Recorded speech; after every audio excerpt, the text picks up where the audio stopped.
किस्मत वालों को ही मिलता है यहाँ दर्शन। करनी माता का अनोखा मंदिर, जहाँ रहते हैं हजारों चूहे।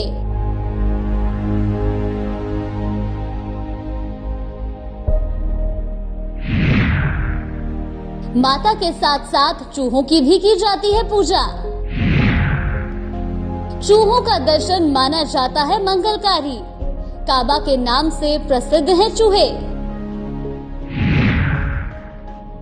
सफेद चूहे के दर्शन से होती है मन्नत पूरी। देश में रहस्यमयी मंदिरों में से एक है करनी माता का ये मंदिर। राजस्थान दर्शन में देशनोक की करनी माता मंदिर की कहानी देखिए रविवार रात 9:30 बजे सिर्फ साधना प्लस न्यूज पर।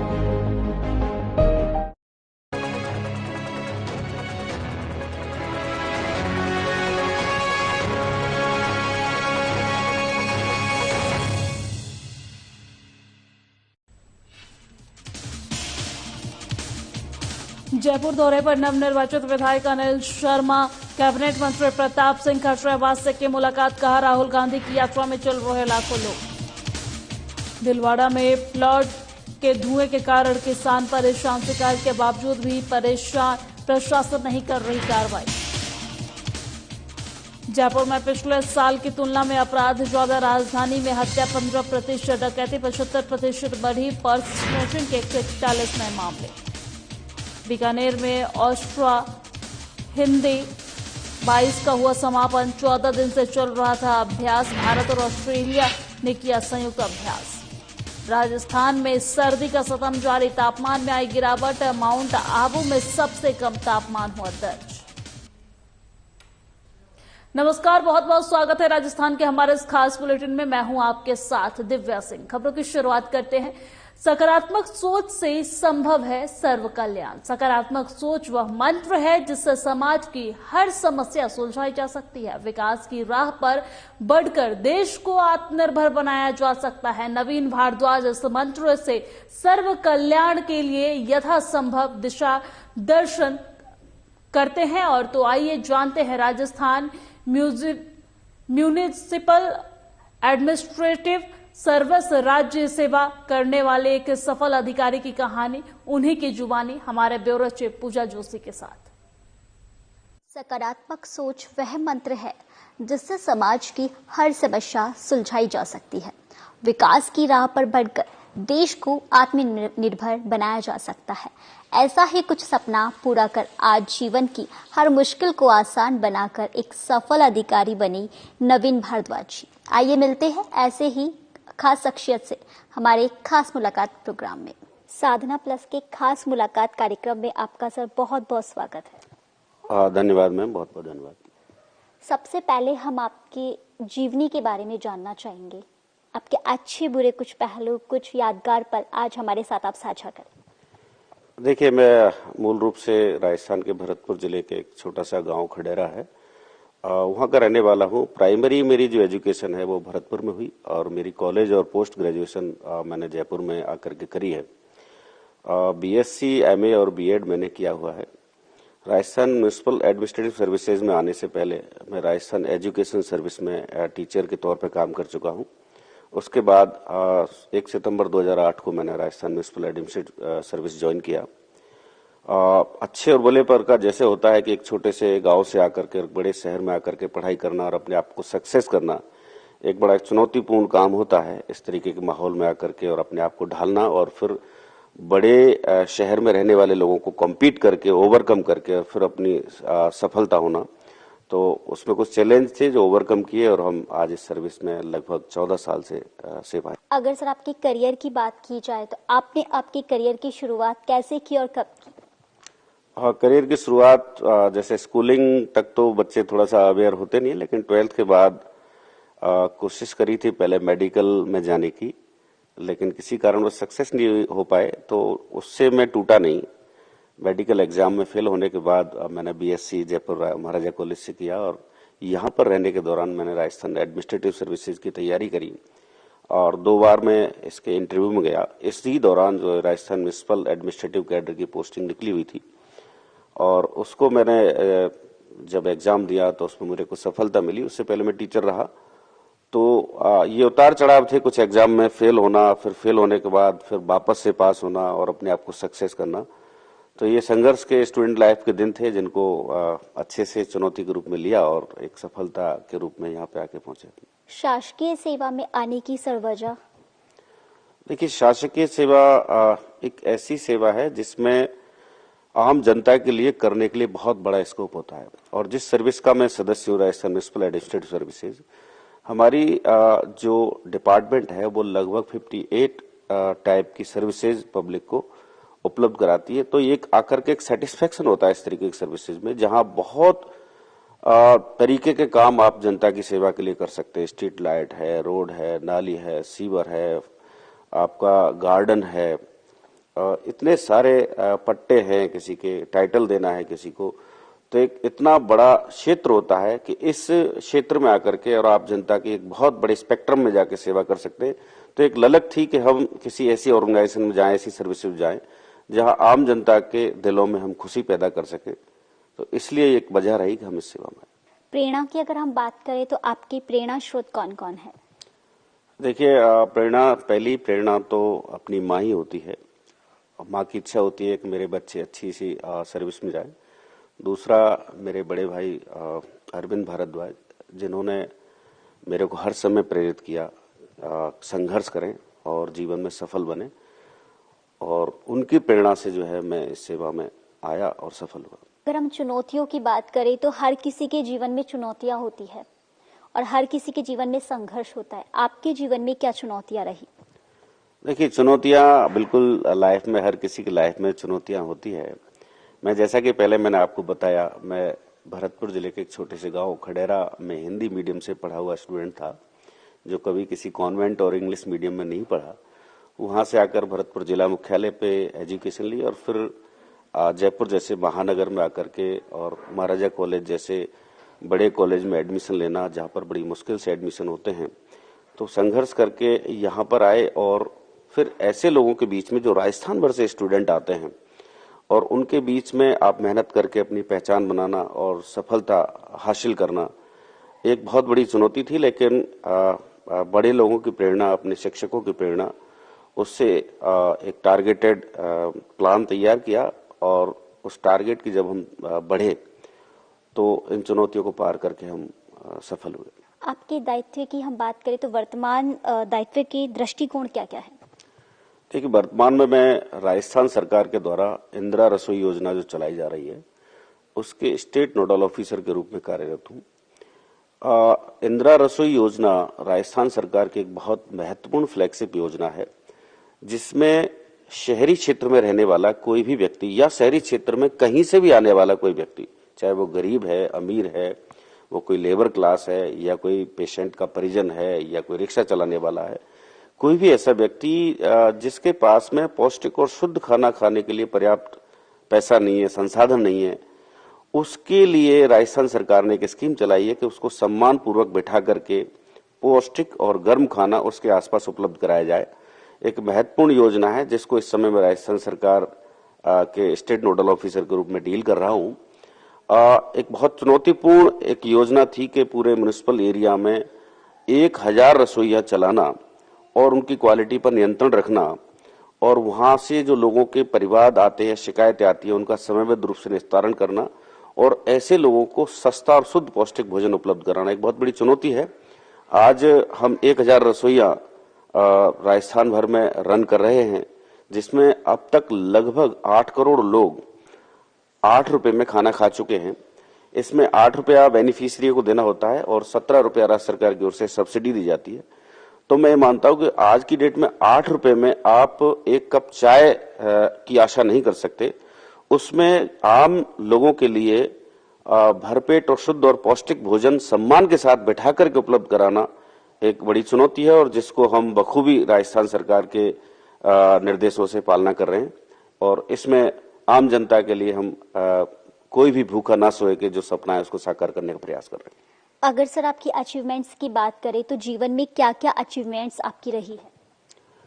देखिए, अचीवमेंट छोटे से गांव से निकल करके और आप लाखों में अपनी एक पहचान बनाना एक बड़ी चुनौती होती है।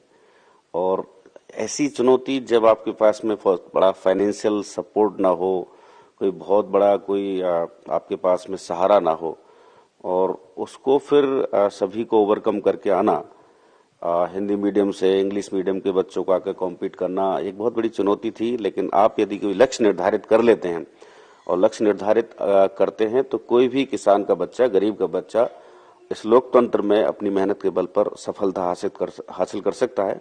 और उसी को ये मंत्र मानते हुए इन चुनौतियों को, चाहे फाइनेंशियल क्राइसिस की बात हो, चाहे सपोर्ट की बात हो, सबको दूर करते हुए और ये सफलता हासिल करिए तो एक प्रेरणा है। आज के युवाओं की हम बात करें तो आज के युवाओं को आप क्या मैसेज देना चाहेंगे? एक बहुत अच्छा सवाल आपने किया। आज का युवा शॉर्टकट को लेकर के चलता है। हर युवा ये चाहता है कि मैं बहुत जल्दी से जल्दी जीवन में सफल हो जाऊं। ये मान के चलिए कि जीवन में कभी भी किसी सफलता के लिए शॉर्टकट नहीं होता है। आपको कोई भी लक्ष्य यदि हासिल करना है तो उसके लिए आपको अपना लक्ष्य निर्धारित करते हुए उस लक्ष्य के लिए पूरा एक्शन प्लान बनाना होता है।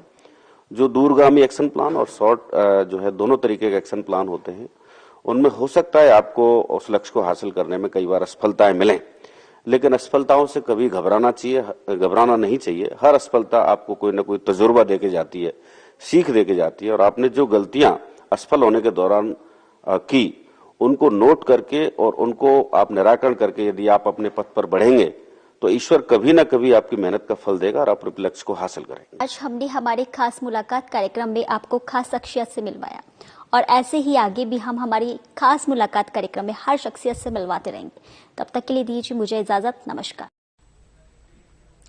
और हाल ही में संपन्न हुए सरदार शहर उपचुनाव में कांग्रेस के विजयी प्रत्याशी अनिल शर्मा जयपुर दौरे के दौरान कैबिनेट मंत्री प्रताप सिंह खाचरियावास के उनके आवास पर मुलाकात की है। और इस मौके पर कैबिनेट मंत्री प्रताप सिंह खाचरियावास ने मीडिया से बातचीत करते हुए कहा है कि बीजेपी के साथ नहीं है और लोग बच्चों को टोपी पहनाकर आप शामिल करेंगे तो उसे जनता का आक्रोश नहीं कहेंगे। और यात्रा में जोश और भीड़ अगर आपको देखनी है तो राहुल गांधी की यात्रा में देखिए। राहुल गांधी की यात्रा में लाखों लोग चल रहे हैं। राहुल गांधी की पदयात्रा की आवाज से ही सरदार शहर और हिमाचल फतेह हो गया।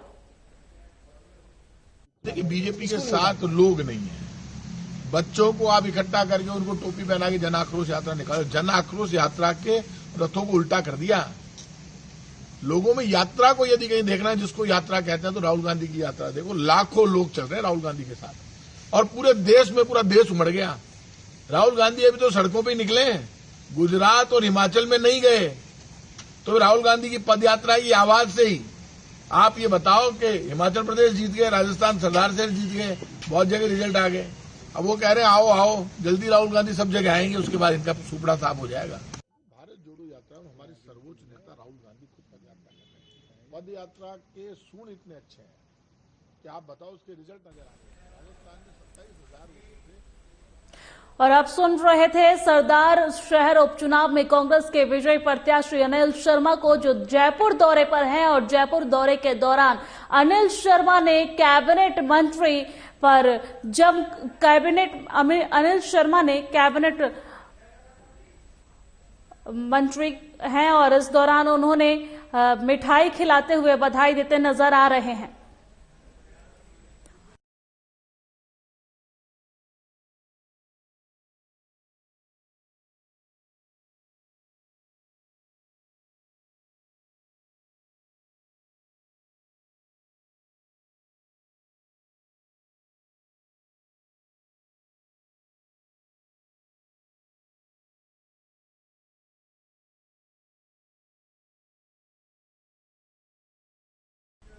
तो आप सुन रहे थे सरदार उपचुनाव में कांग्रेस के विजयी प्रत्याशी अनिल शर्मा जो जयपुर दौरे पर रहे हैं। और जयपुर दौरे के दौरान अनिल शर्मा ने कैबिनेट मंत्री पर उन्होंने बोला है और उन्होंने प्रताप सिंह खाचरियावास, आप देख रहे हैं तस्वीरें जयपुर से, ये तस्वीर आपको दिखा रहे हैं।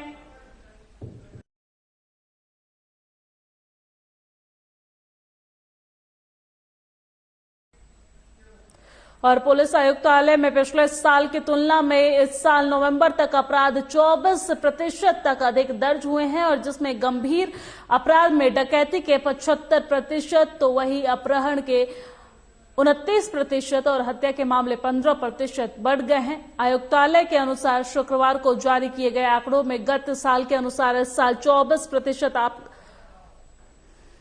आपराधिक इतिहास जो है वो बढ़ते नजर आ रहे हैं।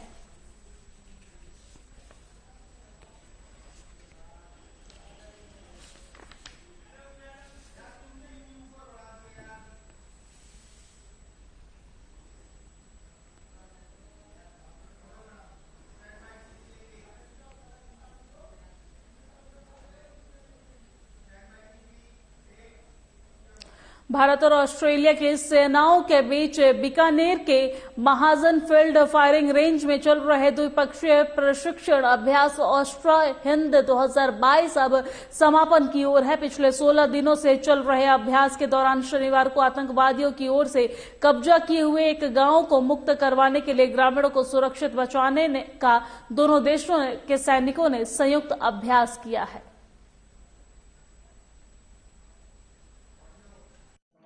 ऑस्ट्रेलियन आर्मी और इंडियन आर्मी आपस में ये युद्धाभ्यास कर सकें।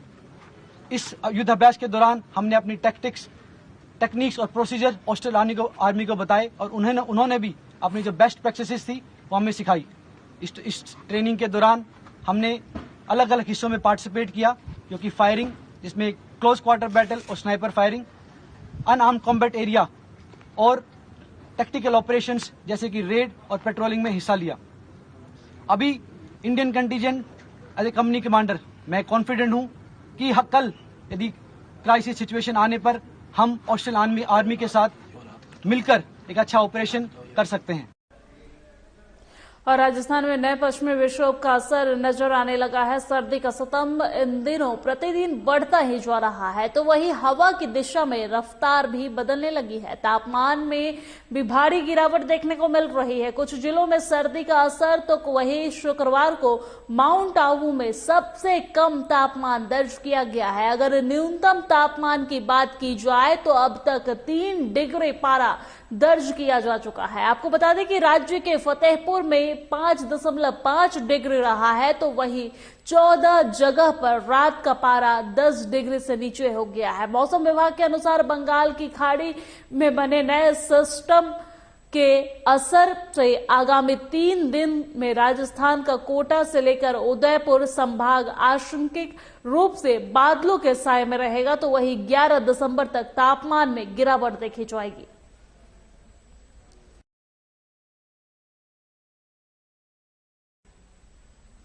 और राजस्थान के श्रीगंगानगर में भारत पाक ऑस्ट्रेलिया सीमा के बिजनौर और पोस्ट पर पिलर नंबर 364 के पास पाक रेंजर्स और बीएचएफ के जवानों के बीच गोलीबारी हुई है। वही बीएचएफ अधिकारियों के अनुसार कुछ जवान किसान गार्ड के रूप में, माफ कीजिएगा, बीएसएफ अधिकारियों के अनुसार कुछ जवान किसान गार्ड के रूप में तारबंदी के पास किसानों को कृषि कार्य के लिए लेकर गए थे। किसान गार्ड पर पाकिस्तान रेंजर्स ने 6 से 7 राउंड गोली चलाई है। जवाबी कार्रवाई में बीएसएफ जवानों ने भी 18 राउंड फायरिंग किए हैं, और इसके बाद पाक रेंजर्स ने गोलीबारी रोक दी है और उसमें कोई जनहानि नहीं हुआ है।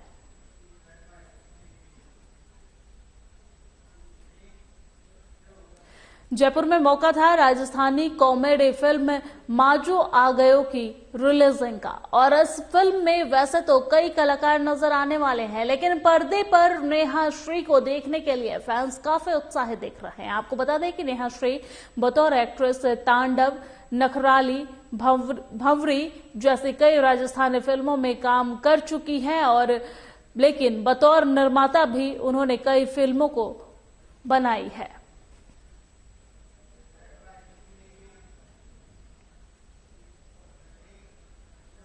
और जयपुर में बीजेपी कार्यालय में हो रही प्रेस वार्ता में किरोड़ी लाल मीणा ने कहा है कि आप सबकी जानकारी में है कि पीएफआई ने 2 दिन पहले भी पत्र लिखकर हिंसा की संभावना जताई थी और इसके साथ ही उन्होंने कहा है कि उनको आखिर कैसे पता लगा था, यह भी एक सवाल है। और वही कहा है कि पीएफआई पूरी तरह से सक्रिय सरकार के संरक्षण में है और इसके अलावा जोधपुर, उदयपुर, भीलवाड़ा में कानून की स्थिति बिगड़ी और बहुसंख्यक समाज के लोगों पर हमला किए गए।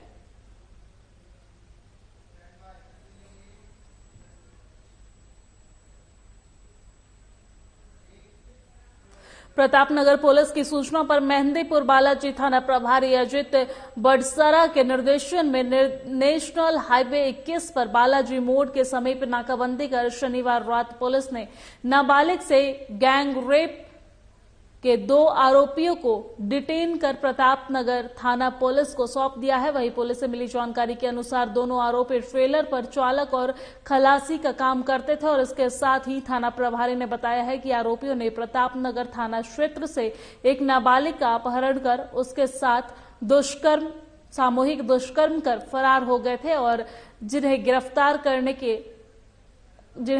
गिरफ्तार कर लिया गया है।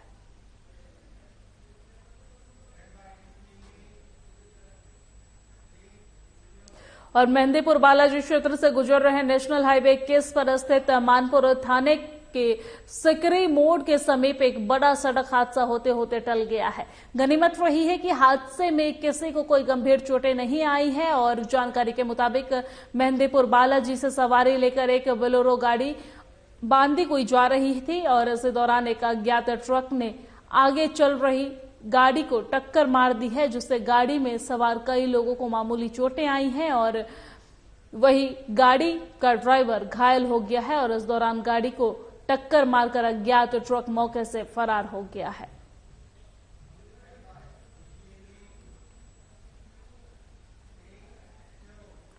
मेहंदीपुर बालाजी थाना क्षेत्र में स्थित गैरोटा गांव में खाली मकान के अज्ञात चोरी की तरफ से सेंध लगाने का मामला सामने आया है। हालांकि खाली मकान से क्या सामान गायब हुआ है, इसकी अभी पुष्टि आधिकारिक रूप से नहीं की गई है और जानकारी के मुताबिक 8 दिसंबर को शादी में पूरा परिवार गया था और इस दौरान चोरों ने चोरी की घटना को अंजाम दिया। फिलहाल पुलिस इस पूरे मामले पर जांच कर रही है।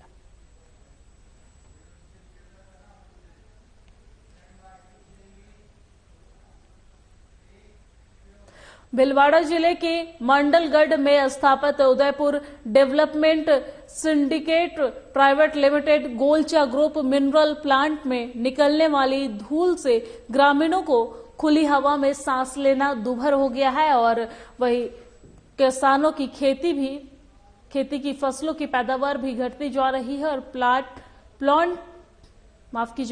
प्लांट के निकट जंगल की वनस्पति भी प्रभावित होने के साथ ही पर्यावरण को दूषित हो रहा है। वहीं आसपास के ग्रामीणों ने इस समस्या को लेकर 16 नवंबर को राज्य प्रदूषण नियंत्रण मंडल अध्यक्ष नवीन महाजन को शिकायत पत्र देकर बताया है कि प्लांट से निकलने वाले डस्ट से खेती बाड़ी में की जमीन बंजर हो गई है। जानकारी के मुताबिक इस समस्या को लेकर प्रभावित ग्रामीण पिछले 6 वर्षों से शासन प्रशासन के अधिकारियों से शिकायत करते आ रहे हैं और इसके बावजूद भी प्रशासन इस पर कोई ध्यान नहीं दे रहा है।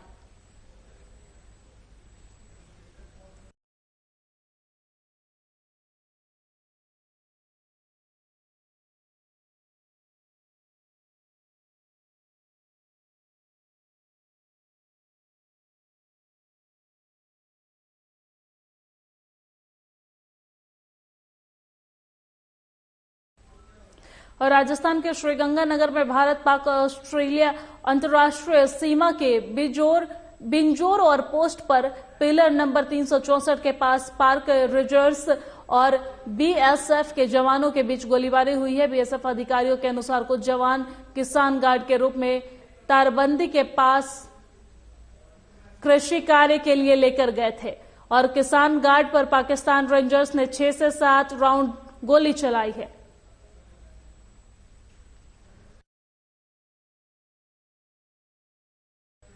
और मेरे साथ राजस्थान की खबरों में फिलहाल इतना ही। मुझे दीजिए इजाजत। नमस्कार।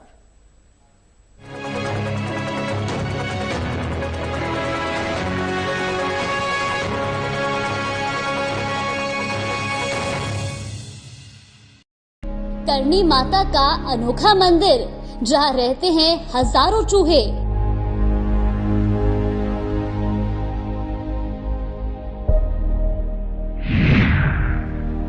माता के साथ साथ चूहों की भी की जाती है पूजा।